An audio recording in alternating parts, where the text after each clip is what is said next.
Good afternoon, ladies and gentlemen. It's good to have you in this program today, organized by Crowder Environmental Ltd and the Alliance for Responsible Battery Recycling, that's ARBR. It's a great pleasure to have you on board in this time of the year. My name is Martins Ifeanyi, and I will be moderating this webinar for today titled Proper Disposal of Used Batteries in Nigeria, Best Practices for Used Battery Recycling. So the major focus of this webinar today will be to understand the approach for safe battery storage and transportation. Also, we are going to gain knowledge about the benefits of safe management of batteries to organizations and the environment at large. We'll also know the role Crowder Environmental Ltd and ARBR has to play as far as battery management, as far as it relates to the environment. So this webinar will last for 1 hour, and let me quickly go over a few items so you will know how to participate fully in this webinar. Firstly, this webinar will be made available, it will be recorded and made available on the Crowder YouTube channel. In case you would want to visit it over and over again to get more details, you can go to the Crowder YouTube channel to get that. We also urge all the participants to be on the listening only mode. This is in order to stop any form of interruption during the webinar. And we would also want you to rename yourself. We'll have a proper naming format where you put your name and your organization where you are coming from in brackets, so we can be able to identify you. We can be able to identify you properly. So going forward, I'll just introduce the hosts for this webinar. Firstly, we have the Crowder Environmental Ltd. Crowder Environmental Ltd is an environmental consulting firm that works closely with the public and private sectors in Nigeria. We provide services related to environmental and social impact assessments, environmental monitoring plan, environmental audits, environmental monitoring services, environmental permit processing services, GIS remote sensing services, environmental protection and rehabilitation programs. We also do community development planning for you, and loan facilities and environmental due diligence services. So Crowder Environmental Ltd work closely with the public and private sectors to achieve sustainable environmental practices in all aspects of human activities and endeavors, such as sectors such as the mining sector, the manufacturing sectors, the oil and gas, you can name them, the construction industries, the power and the energy industry, the sector, and even in the agricultural sector. So Crowder helps investors in these areas to meet Nigerians' requirements on environmental and social standards. So Crowder also undertake monitoring services for air, that's air quality monitoring services, effluent and soil. Our offices are located in various regions of the country. We have our head office located in Abuja and other regions, and the branches in other regions, such as in Lagos, in Bauchi, in Gombe. You could also visit our website, www.crowderng.com, to have details on these addresses. Now, our second host for this event today is the Alliance for Responsible Battery Recycling, ARBR. ARBR was formed in 2019 in order to create significant changes in the use of battery in relation to our environment. You know, it is in their ethical belief that everyone who uses or benefits from batteries must share in the responsibility of ensuring their environmentally sound management and disposal.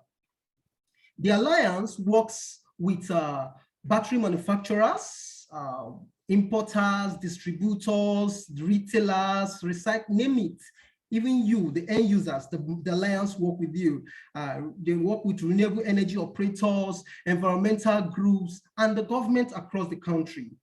The alliance also executes programs and projects that promote the removal of used batteries from the general waste stream.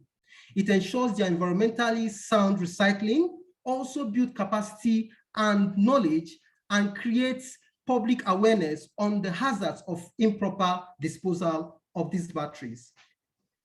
ARBR is licensed by the National Environmental Standards and Regulations Enforcement Agency, that's the NESRA, to operate as the producer responsibility organization for the battery sector in Nigeria.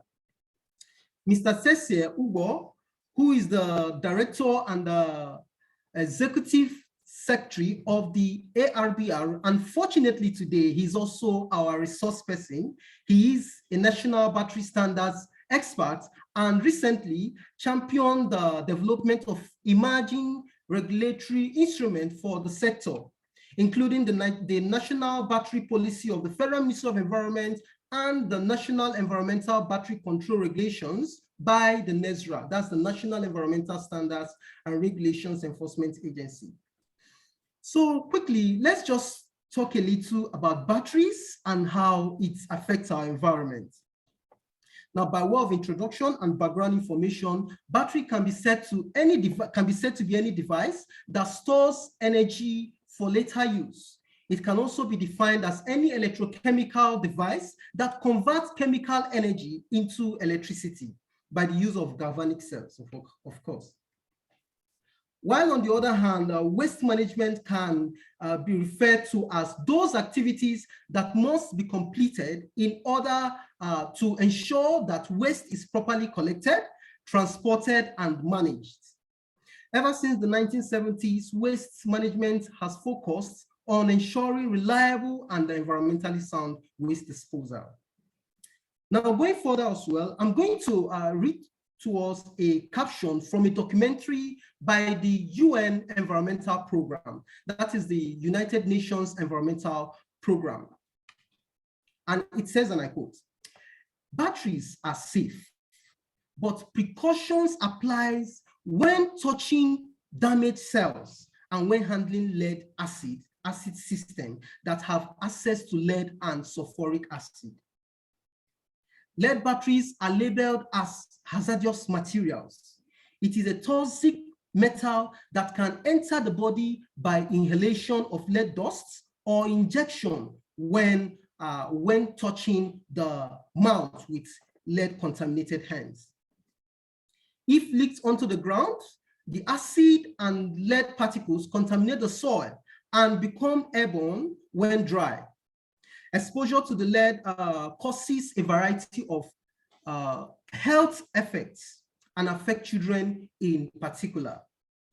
Too much lead can damage various systems of the body, including the nervous and respiratory, the reproductive system, and the kidneys as well. And it can cause high blood pressure and anemia. There's no safe blood lead concentration, but it's known that a lead exposure increases the range and severity of symptoms, and the effects also increases. The effect also increases. Now, the sulfuric acid, on the other hand, is highly corrosive and is potentially more harmful than acid used in other battery systems. Eye contact with it permanently blinds the eye, and when you swallow it, it damages internal organs that leads to death. So this documentary, this caption is from the documentary from the United Nations Environmental Protection Program. The convention was held in Bratislava, the capital city of Slovakia, in 2014. So the knowledge of this dangerous effects of the poorly management of battery system has informed the decision of Crowder Environmental Limited and the Alliance for Responsible Battery Recycling, that's the ARBR, to organize this webinar to educate the public on the proper environmental friendly disposal of used batteries in Nigeria and the safe storage of the batteries of all categories and end life of electronic equipment. So let me also inform us that we have the opportunity to ask our questions in this event, but please make use of the chat box so that we can maintain order in this program. I'll quickly introduce our resource person for today in the person of Mr. Tessia Ugo. Mr. Tessia Ugo is a value for money administrator, national standard expert for solar PV models, batteries and charge controller, expert in batteries and waste recycling, and sustainability consultants as well. He has over 17 years of practical working experience. He holds a master's degree in public policy with interest in sustainable development and circular economy. Tessia is the Executive Secretary CEO of the Alliance for Responsible Battery Recycling, the approved producer responsibility organization for the battery sector in Nigeria. He is the founder, CEO of the Recycling and Economic Development Initiative of Nigeria as well, that's the Reading, and also the Reading Global Industries. He is responsible for implementing the battery recycling program for the solar home system, that's the SHS projects in Nigeria. So far, ARBR has registered 30 renewable energy companies with over 170,000 units of SHS around the world, around the country. He has presented papers and spoken at over 40 seminars, workshops, and conferences in Nigeria, in Africa as well. And he has designed,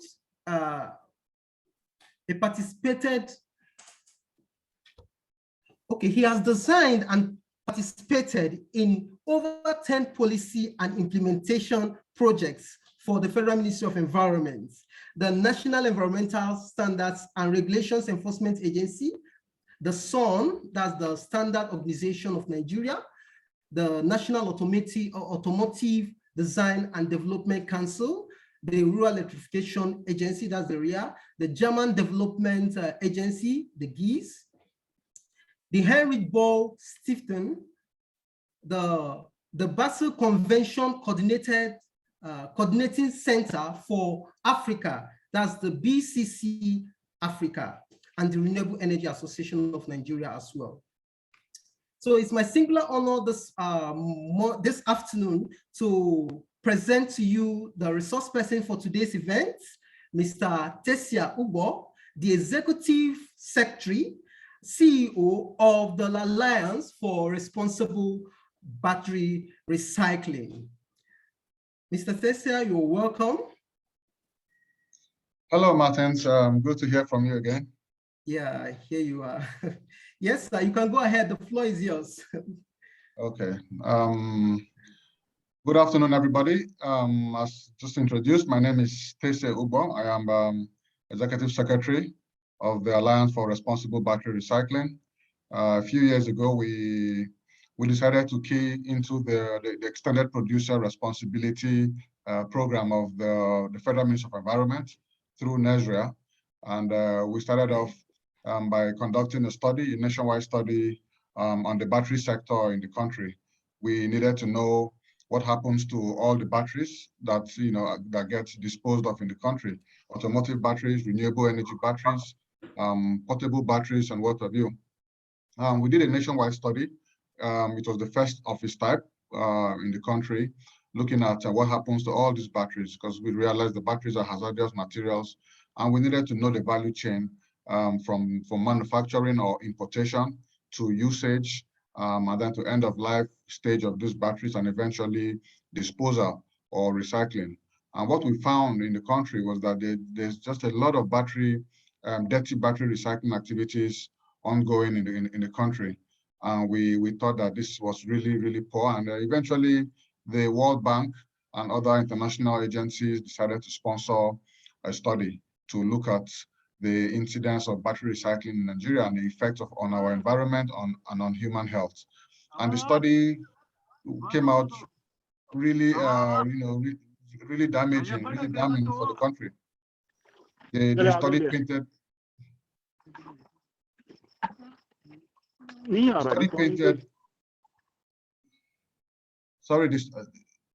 study painted a really negative picture of Nigeria in terms of the kind of pollution going on around communities where used batteries are collected and processed for recycling. The common practice was that used batteries are collected, broken in the backyards of residential homes and markets, and the acid is spilled into the ground, into the soil, into the sewages, and this ends up in our water streams, ends up polluting the entire environment. And of course, once it gets into your bloodstream, you get lead pollution, which at the end of the day shortens your lifespan and can even cause death. This report listed the names of the facilities in the country that are primarily responsible for this pollution. And then we decided that we needed to do something about this. So this informed the establishment of the Alliance for Responsible Battery Recycling and the work that we do today. So I'll quickly run through a presentation. I hope we can, to give us a better understanding of what is going on concerning batteries in the country and the work that needs to be done to clean up this sector and make it truly green and sustainable as it is supposed to be. Next page, please. Can I share my screen myself, Martins?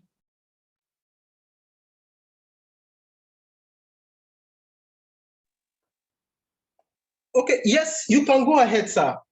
Please do. Okay.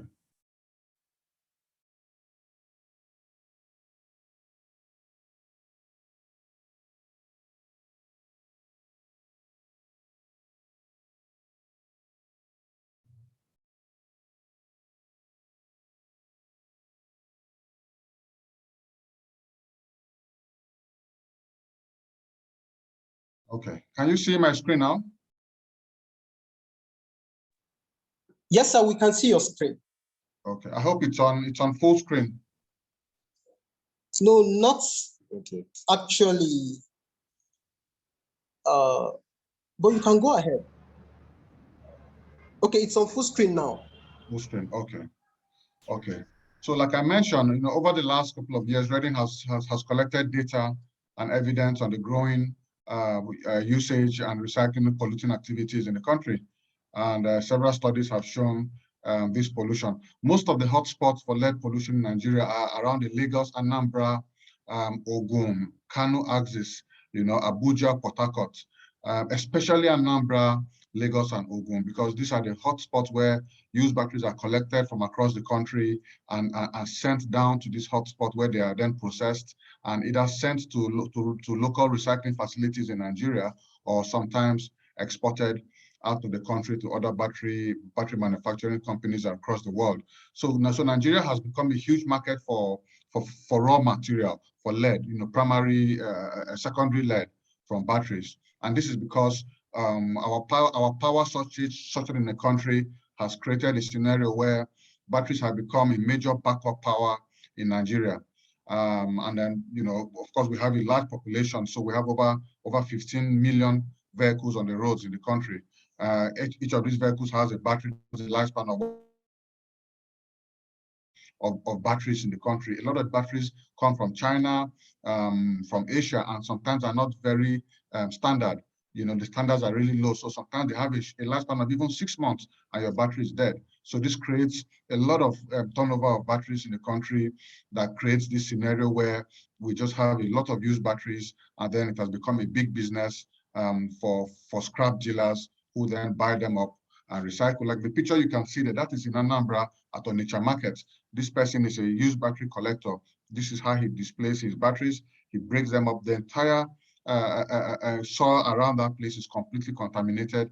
The water stream down there is completely contaminated. But this is the common practice that we find concerning, the scrap battery markets in the country. Now, waste batteries are collected mostly by these scrap dealers, as you can see here. They are broken with machetes, and the acid just spilled into the sewage or into the soil, and this just goes into our water systems, pollutes all the gardens, all the plants around. Women are down the stream fetching water for bathing, for cooking, and things like that. And we're able to trace this pollution, and we could see in real terms the kind of effect that this kind of practice has caused around many communities in Nigeria.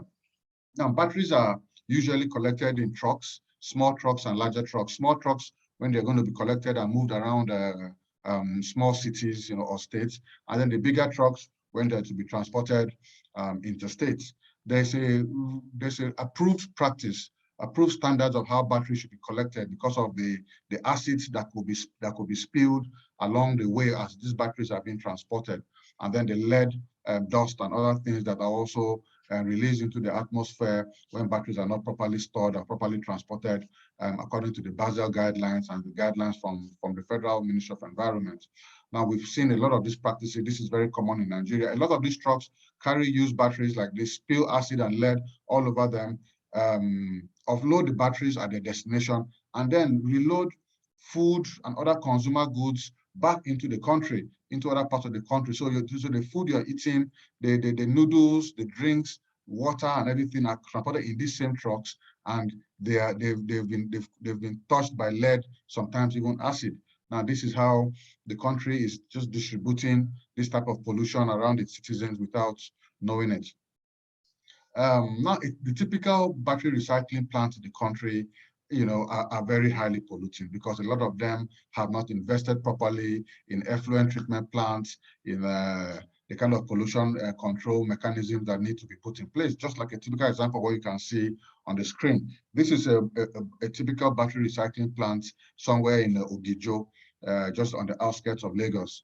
And this plant recycles almost 10,000 tons of batteries every year, and it recycles them into lead ingots, and these lead ingots are exported out of the country, usually to India or other parts of Asia for battery manufacturing activities. A lot of these plants don't invest in this effluent treatment plant, so the acid from these batteries are just released into the sewer, as what you can see here. This is just acid just flowing through the community into the waterways and things like that. But we're happy to say that a lot of them have made improvements in their facilities. We've gotten support from international partners to help upgrade a lot of these facilities to meet up minimum requirements. And then there've been some investments into new battery recycling facilities across Lagos and Ogun State. So we have a few very high standard facilities that have recently come on stream, and we're hoping that more can come. And then, of course, even into not just recycling, but battery manufacturing itself. Now, lead poisoning, as was previously mentioned, can cause a lot of problems. Reproductive health issues for women, IQ issues for children, kidney disease, liver disease, and things like that can be caused by just a little bit of lead poisoning in your, lead in your bloodstream above the minimum requirements. And this is a problem that we've seen all across. We've done studies where blood tests were done on people living around these kind of facilities. Workers that are working in these facilities were also tested, and it came out that a lot of them had excess amount of lead in their bloodstreams. And this is automatically an easy way to shorten your lifespan. Most of these workers have to be taken through a series of treatments to reduce this lead poisoning. If not, they will not live a healthy and productive life. Now, so I'll just quickly run through some of the studies that we've done concerning batteries in the country. The automotive sector is, of course, the highest consumer of batteries in the country, with an estimated 11.8 million cars as of 2018. We found that this sector alone generates something like 5.4 million waste batteries every year. These are generally 45 amp to 65 amp batteries from the automotive sector. And then the telecom sector is a huge consumer of batteries too, for backup, for their towers, for their systems, all the telecom equipment and things like that. They generate over 360,000 waste batteries annually. Most of their batteries are usually from 150 ampere batteries to over 1,000 amp batteries. So these are really huge batteries, and these batteries usually a lifespan of 2 years, 3 years. They have to be removed and replaced. So there's this continuous, generation of waste batteries from the telecom sector. And then power generators. Power generators are also a major source of battery generation, because we all have generators in our homes, in our offices, businesses. Everybody has a power generator. Every single power generator has a battery for power, except the small ones that may not need batteries. But once the generator is over 4 kilowatts kind of generator, it needs a battery to power it. These are also a major source of waste batteries in the country. Estimation is saying that we have about 20 million generators in the country. And so when you do the analysis, you find that we're generating something like over 4 million waste batteries from our generators every year across the country. And then these days, we have the solar mini grids, we have the solar home systems, we have all kinds of solar products now at home, in our offices for backup.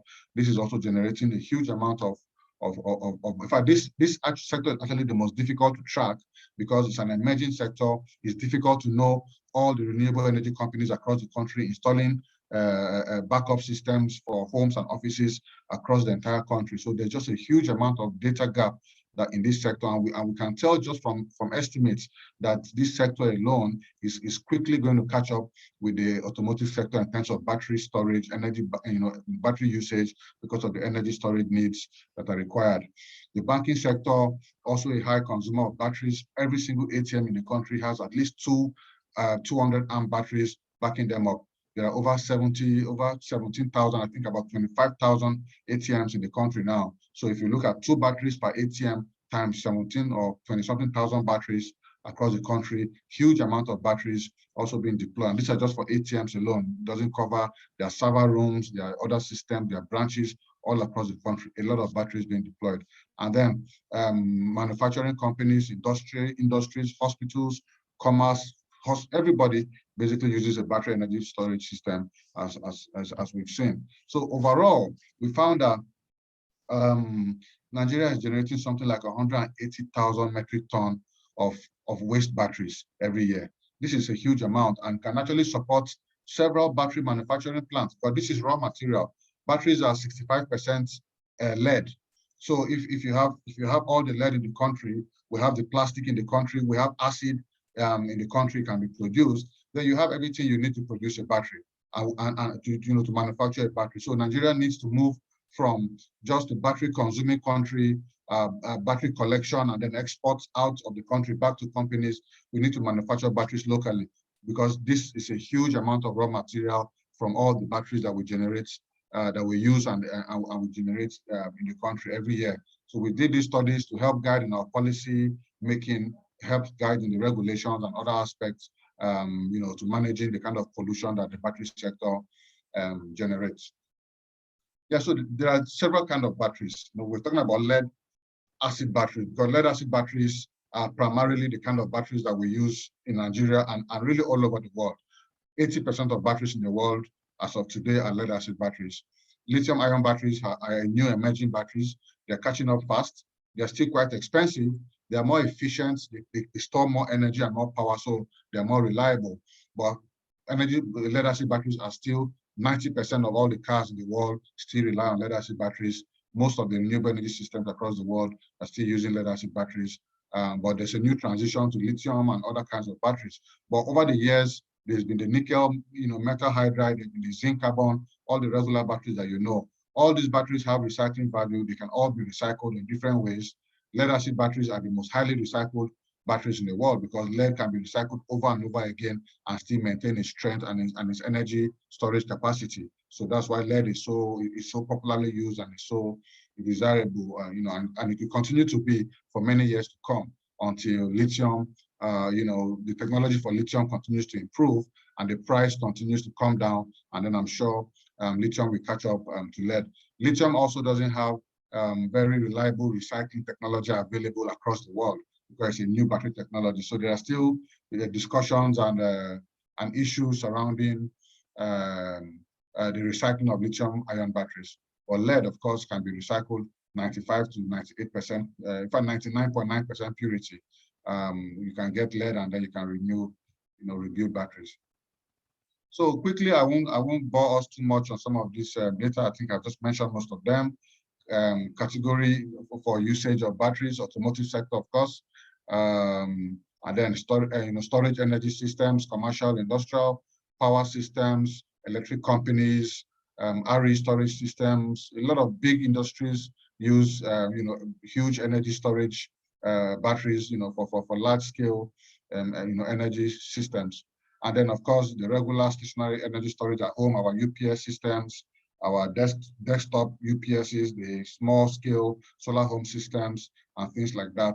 Also contain some of the solar street lights and all those kind of utility systems, small scale utility systems also contain a lot of batteries. And eventually these batteries come out as used batteries and they have to be taken through a proper recycling process. So there's just a whole lot of batteries running through the country. So there are good and bad practices for how batteries should be managed. Batteries should never be stored, used batteries should never be stored out in the open. They should never be stored on land that is not properly protected from leakage of acid into the soil. Batteries should always be stacked properly and upright. They should always be wrapped and kept in containers or in warehouses that are covered from the sun and from rain, and of course from the concrete floor, like you can see in the second picture there. And then the battery breaking process. Most of the battery activity in the country is manual, is done by manual breaking, like you can see this man doing here. This is really hazardous because you have a lot of spillage. He's not wearing any protective mask or anything. So he's obviously creating a big medical and health problem for himself and even his family. Now, this is frowned at seriously right now. There are new technologies for mechanized breaking of batteries where you just drop the battery in a machine, it breaks the battery up, separates the acid, separates the lead, the plastic and other components of the batteries, and just takes them into their processing points where they are processed and then smelted into lead. The acid goes to an acid treatment facility where it is then processed and can be used for many products. It can be used for creating bleach, can be used for fertilizer, because the acid is actually acid that is actually can be converted for fertilizer usage and so many other uses like that. It can also be used in remanufacture of battery, but because we don't have battery manufacturing activities in the country that much, most of the lead and the acids and all the raw materials from our batteries are exported out of the country to battery manufacturing plants across the world. Now, this is another typical example of the dirty practices going on in Nigeria, where people that scrap dealers that deal in scrap batteries just buy up these batteries, break them open, and dump acid in pits like this, and then transport the dry batteries to their agents, usually recycling facilities in the southern part of Nigeria. This is a really hazardous practice. This has been going on for some time. Most of the states in the country have similar activities going on, and we've been able to map some of these locations, and we're working with the government to see how we can step in and intervene in some of these businesses to help upgrade this activity so that it doesn't continue to pollute. There are containers that are specifically designed for transporting of used batteries, especially the lead acid batteries with acid, broken batteries and things like that. This is very important because of the continuous spillage of acid and lead in the transportation process. So this is just a typical example of how batteries should be collected, should be stacked for transportation. Obviously, the picture on your bottom left is a very common practice in the country, but this is what we're trying to stop. We've recently applied for special trucks to be donated to EPRP so that we can intervene in the transportation of waste batteries across the country, because this is really, really hazardous. A lot of these trucks transport batteries like this, and then offload these batteries and transport products that should be consumed by human beings. So we get to see a lot of that. On the bottom right, waste batteries should be transported in specialized trucks dedicated purely for transporting of hazardous materials like this kind of batteries, and should be properly labeled that these batteries are, this truck is transporting hazardous material. If this is done, then you can have a safe, value, movement from the point of usage to the point of recycling. That that value, that middle point should be protected from, from the pollution that we've seen over and over again. Of course, facilities that collect and store or recycle batteries should have proper notices of how the batteries, how the workers should be dressed, and the kind of information they should have on how you move around those kind of facilities, what to do and what not to do. Usually, the picture on your left is a typical example of what a notice shouldn't be. But on your right, this is a typical example of how a facility dealing in batteries, either for collection or recycle, should present their work rules and safety processes, so that all their staff and visitors are well aware of the safety requirements when walking into a battery recycling facility. This typically some of the bad practices we've seen around the country. These are stacks of lead ingots that have been recycled, and just stacked like this, you can see all the lead dust all over the place. These are the kind of facilities that we see in the country. This is not what it's supposed to be. Now, on your right is a typical example of what a lead plant should be. It should be very clean. It shouldn't be lead dust. So typical, face masks, always one protective gear. On the right hand, on the left side, that guy is smelting lead without mask, without goggles, nothing. This is really bad. On the far right, the lady has a face mask, but this is not the kind of face mask that is required for lead recycling facilities, but this is what we've seen in many of these facilities across the country. This is not a good practice. And then this is another example of transportation of lithium-ion batteries, especially. Lithium batteries are prone to hazard to fire incidences like this. And so usually you have to wrap them properly in plastics and store them properly during transportation. If not, they can lead to fire incidences where the trucks there's a small spark and the batteries can go up in flame, and you see some of the trucks burnt on the roads and here. And sometimes it's caused by battery fires like this from these batteries. So recently we've had some support, a lot of support actually, in developing the tools and the regulations, policies to help manage the pollution from the battery sector. The Heinrich Böll Foundation has done a lot for several years now. They've supported the battery recycling regulations with NESRA. They've supported sensitization programs across the country with government agencies, with regulators, with industry players, and they've actually helped to champion the pollution in the battery sector to a very large degree. The German cooperation organization, the GIZ, is popularly called, has provided a lot of technical support recently to the Ministry of Environment in developing the waste battery management policy, and then the baseline studies that was recently done to look at all the issues surrounding batteries in the country. GIZ is also supporting upgrades of several used battery collection and recycling facilities to minimum best standards for Nigeria, and they were also actually organizing an international learning tour for battery handlers in the country, for battery recyclers and manufacturers, so we can go learn the best practices and then try to adopt them in implementing the battery policies and regulations in the country. The Ministry of the NESRA, the National Environmental Standards and Regulation Enforcement Agency, developed the EPR program. EPR is the extended producer responsibility that basically creates a loop that carries everybody along, gives everybody some responsibility in the management of batteries at the end of life stage. The manufacturers, the importers, the brand owners, the distributors have a role to play in setting up collection points, in supporting the collecting arrangements, in ensuring that batteries are properly taken back from end users.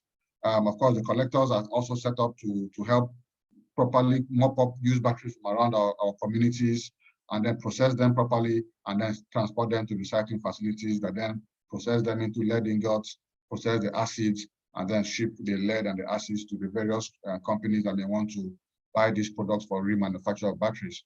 And then there's the informal collector and the consumers. The consumers have a major role to play to ensure that your batteries are always returned back to companies or facilities that are well licensed to handle these products. If there are recycling fees to be paid or to be collected, you also get to benefit from those incentives when you return your used batteries to an accredited used battery collector or recycler, or you basically call the ARBR, which is the PRO. The PRO is central to the implementation of the EPR program. We are the ones that are responsible for creating the value chain, sensitizing the stakeholders and the public on what to do and what not to do concerning battery management, and of course, collecting data, helping to upgrade facilities, providing intervention services where need be, and then providing solutions for the last mile disposal of residue or whatever products from the recycling product that cannot be properly or recycled. We take over from that stage and find solutions for any components of the battery or any type of batteries that cannot be recycled. We step in and provide intervention to help mop up and channel these batteries towards the best and most reliable recycling process. So battery recycling is basically a circular economy initiative, of course. Batteries are broken up from collection, they go to recyclers, they're distributed according to their different types of contents, and then they go back into the battery manufacturing stage and then back to the consumer. So it's just a circular economy activity. We don't really have a good circular economy for batteries in Nigeria because we don't have battery manufacturers in the country. Ibeto is the only local battery manufacturer that has been standing for over 20, 30 years now. A few battery assemblers and manufacturers are springing up in the country right now because of the huge demand of batteries. It's a huge potential market for any smart investor that wants to invest in batteries. We have all the raw materials, we have the expertise, and so we always encourage investors to step into this sector and see how we can, we can go into manufacturing of renewable energy batteries, automotive batteries, aeroplane batteries, so many kind of batteries that are used in the country for tricycles, for motorcycles, the smaller batteries. There's just a lot of this, a whole huge market that is just waiting to be tapped in battery manufacturing in Nigeria. And we hope that we can get to that point where we're not just consuming and exporting the raw material, but we're consuming and producing the batteries locally here. We'll save a lot of forex. This is a multi-billion-dollar industry that Nigeria really needs to look into and get to work in setting up this. So in conclusion, we just a few recommendations. Like mentioned before, all end users of batteries, especially the bulk consumer of batteries, the banks, the telecom companies, the big industries, the fleet, the truck fleet like the Dangotes, with thousands of trucks generating hundreds of thousands of batteries every year. We encourage them to apply to the EPR program, take advantage of the guidelines that have been provided for your own sake and for the sake of the environment. This will really help us achieve the goals that we set for ourselves. And then battery producers, which includes manufacturers and importers, must also be registered with the PRO to ensure that the batteries that they bring into the Nigerian markets are properly taken care of when they get to end of life. Many of them bring batteries to the country, they sell the batteries to consumers, and they have no business what happens to these batteries when they get to end of life. But the EPR program requires that you are responsible for your product even at the end of life stage. This is a responsible thing to do that has been adopted across the world by every responsible manufacturer of products. Standards for all used battery recyclers must be upgraded to create a level playing field for investors. If some battery recyclers are investing heavily in technology while others are practicing the dirty recycling methods, then there won't be a level playing field for investments to come, because the dirty recyclers will always have a field day because they have made no investments, but they'll be part of the industry, part of the market, and they'll always distort the market dynamics, and this will drive away investors that want to come and invest in recycling or manufacturing of batteries in the country. So this has a lot to do with implementation of the policies and regulations. We're working with NESRA to ensure that every company smelting batteries or lead in the country that doesn't upgrade its facilities should be shut down immediately or forced to improve and upgrade its activities. And then, of course, the extended producer responsibility strategy must be applied to every kind of batteries. For importing small batteries, large batteries, finger-sized batteries, laptops that contain batteries, mobile phones with batteries, every kind of battery in the country must adopt the EPR program so that we can properly monitor these batteries, mop them up when they get to end of life, have a proper database for the quantity of batteries that we're using in the country and the type of batteries we're using, so that as battery technologies continue to improve across the world, as the Teslas of this world continue to create dynamic batteries that try to push away even the old battery technology that we know about, Nigeria continues to be at the forefront of these technologies. We continue to play a frontal role in also creating and developing Nigerian-made batteries that we can be proud of. And of course, we can have our own local systems for how we manage our energy storage systems and our energy grid as a whole, as regards to energy storage and the energy storage aspect of our power grid and energy grid. So thank you very much for listening. We are the Alliance AIBR. This is our contact for any partnerships, comments, investments, and what have you. Can engage with us anytime. We're always open to serve you and to work with you to make sure that we achieve, a better circular economy for Nigeria, not just in the battery sector, but I think across all other sectors that may be related to energy storage activities. Thank you very much.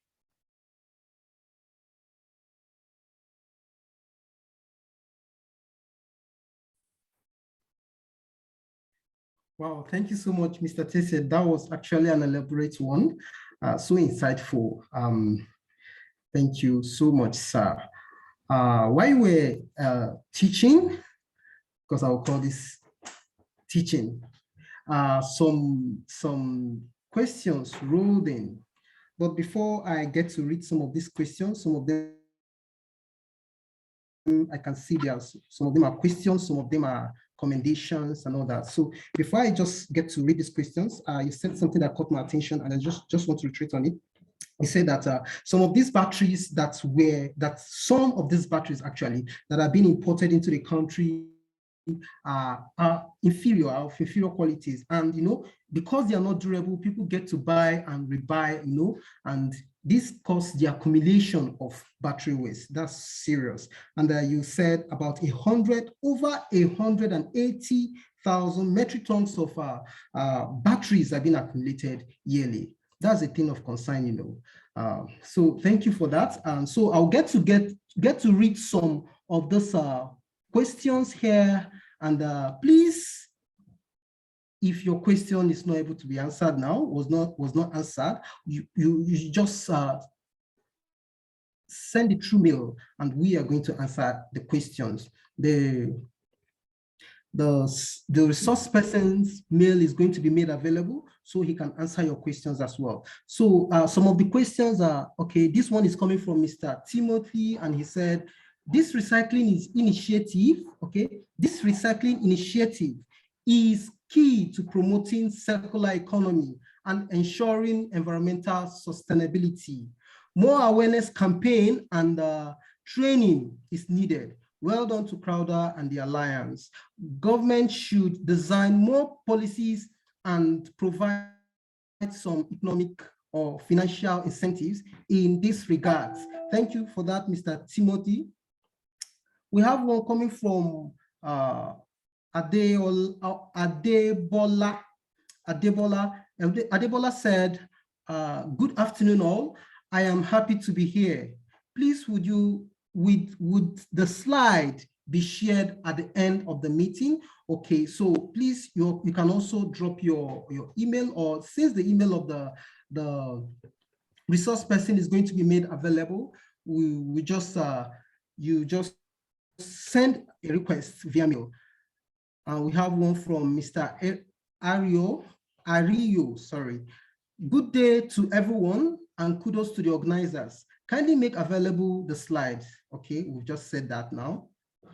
We have one coming from Mr. Prince. Thank you for this event. We have never attended such. Okay, he's asking a question here, actually. He said, our firm is constructing a solar farm in northern Nigeria, about 19 local governments. Is it? Okay, 19 locations. How do we register with you? What is the procedure? Thank you. That's from Mr. Prince. So, sir, please, would you like to answer the questions one after the other, or should I just go through them? Well, let me just answer the last question. How do you register? Just send us an email requesting to be registered with the Alliance. We'll send you a membership form. Registration for companies, I think it's 100,000 or something like that, but we'll find out when we know more about your company. We'll send you an EPR agreement that indicates that the AIBR is now responsible for your battery waste. And so when your company generates battery waste, we are responsible for taking up this waste from you and ensuring that they're properly recycled. So when we share the slides, you can get our emails there and just send us an email and we'll take it up from you. Right, that's great. So because of our time, we'll just go through the questions as fast as possible. We have one coming from Mr. Sunday, and he said, how long may I store or accumulate depleted batteries in my workspace before turning them in for recycling? Well, it depends on the volume of batteries you generate regularly. Even if you have one battery, you can help turn it in for recycling. If you have a collector close by, or you have a company that supplies you batteries, they are always willing to take back batteries. So battery dealers usually take back used batteries. But if you run a company, maybe a renewable energy company that generates a larger volume of batteries, then we advise that you have a separate storage room where you keep these batteries until they get to a reasonable amount, maybe not more than 20 batteries at a time. And then I think once you can put them on a truck and you call us up, the ARBR, then we'll make arrangements to pick them up from you at whatever terms and conditions that we agree on. Okay, great. We have one here for you from Mr. Emmanuel, and he said, does the battery management and recycling process include for phone batteries too? Yes, phone batteries are usually lithium-ion batteries. And yes, there are programs in place for recycling lithium-ion batteries, phone batteries. There's a company in the country who's doing some good work in that regard. And we're putting in place systems that also manage mobile phone batteries, yes.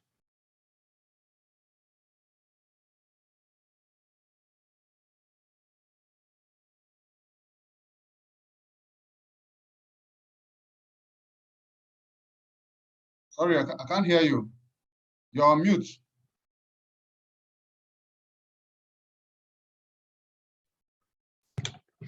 Okay, sorry for that. Hope you can hear me now. Yeah, we can hear you now. Okay, I say thank you, Mr. Tese, for those responses rather, and they are so insightful. They are so educating. Please, I would like to beg for as many of us that we've not had our questions answered. Because of the time, we are actually far behind schedule, so we wouldn't be able to answer all the questions on this event now, but I assure you that all your questions will be attended to. Just drop your, the resource person's email address will be made available for us to send our questions there, so he can also answer them. He will be more elaborate in that way. So in conclusion, we want to thank everyone for attending and for your contributions in today's workshop. We hope to see you again during our next webinar, which shall be soon, which will be announced soon. So, and we would like to take a photo shot in this webinar. We would like to take a photo shot in this webinar as evidence of participation as well. So please, I will urge us to please put on our videos. This is the time we have to put on our videos. This is the time to put on our videos so that we can, yes, this is the time to put on our videos so that we can see each other. Wow, that's good. I can see Mr. Victor. You're welcome, sir. I can see Mr. Legally. I can see a whole lot of us here. I can see Mr. Leslie. Mr. Leslie, you are raising up your hand. Was that supposed to be a question? Please pardon us if that was a question. Please send it to our email and it will be properly attended to. We can see a whole lot of persons here. We can see Mr. Benjamin, Mr. Bright, Mr. Rio. Thank you so much for coming. And I hope the media team are taking the pictures. Thank you for making it a date. ARBR and the Crowder team for this report. Yeah, so we just want to keep the time. I know we have other things that we are doing.